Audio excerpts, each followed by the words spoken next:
Hey everyone, Cody from Valley Heating here. Today I want to talk to you about the most common lie in HVAC. So, quick story here. We had a customer in Saginaw. She called us and she told us that another HVAC company came out and they took a look at her furnace and they red tagged it, or they turned it off. What they told her was that the heat exchanger was bad and that she needed to replace the furnace. When I showed up, I took a look at it. As you can tell, it is in pretty rough shape.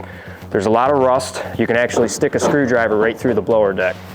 When I first laid eyes on it, I told her, ma'am, it does look pretty rough. Our chances are not good. It's likely that we do have something going on with the heat exchanger. But what I did was I went through a series of checks to verify if the furnace is bad or not. So we pulled the coil apart and we inspected the primary heat exchanger.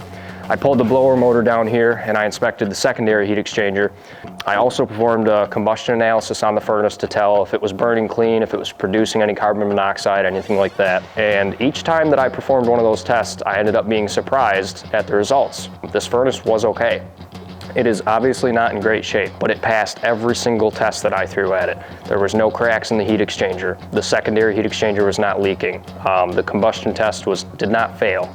We did have a leak coming from the collector where it meets the secondary. That was easy enough to fix. It's not in great shape, and I told her that you might have some problems in the future. You've got water that's leaking on the control board and the secondary transformer, but at the end of the day, I was able to turn this furnace back on and give her heat. She did elect to replace the furnace. She wanted something newer with a warranty. You know how it goes.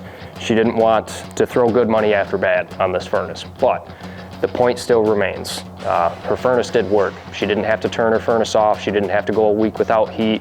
She didn't have to hire the first company that came out and told her it's bad. This is really important, that you know whether or not your furnace is actually bad or if it's just something that a contractor's telling you to sell a new furnace. So if you're having HVAC contractors out, whether you're getting a quote on a new furnace or maybe they turned it off, we're offering free second opinions. So give us a call, click the link below. We'd be happy to come out. Stay warm, Saginaw. I gotta go.